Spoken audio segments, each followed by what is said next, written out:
about the player, because you might say, take a premium position, take a corner, take a defensive end. Okay, tell me who the corner is. Tell me who the defensive end is. That's what matters. It's who the particular player is. When you talk about a Bijan Robinson, the impact, he's an impact offensive player. He's a playmaker. You look at last year with Drake London, we're excited to take him off the board not because he was a receiver, but because of the impact we believe he's going to make, as well as Kyle Pitts 2 years ago. So we believe we're taking impact players and we're taking playmakers, home run hitters, touchdown makers, guys that can really impact our total team. So we never focus on a particular position. You think a positionless football, you just want to take good players that fit the character traits that you're looking for that are going to make you a better team. There's been a lot of talk about Bijan Robinson not just playing in the backfield, but spending time in the slot like he did at Texas last year. Is the vision to move him all over the place when he's on the field? Yeah, I think he can do a lot of different things. And that's one of the things that when you put on the tape and wherever he is on the field, he makes impacts. If he's at receiver, if he's in the slot, you're going to worry about him. You better make sure you have a plan for him. Coordinators have to make sure they have a plan for him, or if he's in the backfield.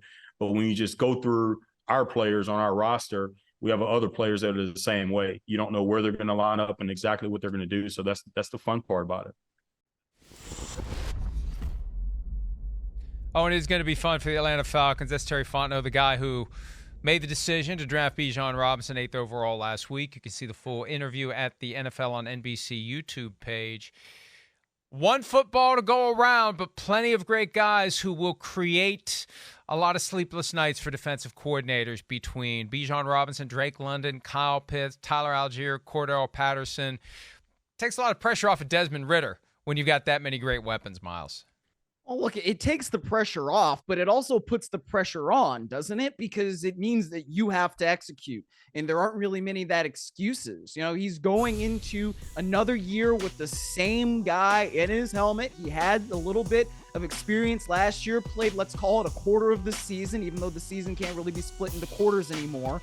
I think that's valuable playing time experience. When you add somebody like a Bijan Robinson to it, I mean, that means that your quarterback has to execute and make sure you are the proverbial point guard and distribute the ball to those guys who can go and make plays. I think that there is some pressure on Desmond Ridder to make sure that he gets this right. And there's just not enough known, at least in my opinion, about Desmond Ridder to say whether or not the Falcons are really going to be that good. They should be. And if Desmond Ridder is not as good, then maybe they're in a position to take Kirk Cousins off of your hands next year, Mike. Well, there's an example of a team that may have the pieces in place to allow a Kirk Cousins to be successful. That would be a potential destination depending upon what they do this year, depending upon what Ridder does. Something Sims and I have addressed in the past. We believe that Ridder is a guy that the Falcons firmly are convinced has all the intangibles. They just have to get him to the point where he has the tangibles. Great leader, yes. Great presence, great guy who can bring it all together, but he's got to be able to make the throws. He's got to be able to play the position. He's got to be able to do the things that quarterbacks do at a high level in the NFL, and that's for Arthur Smith and company to try to figure out. Hi, it's Mike Florio. Thanks for watching PFT on YouTube. Hit subscribe for the latest news and analysis from Pro Football Talk.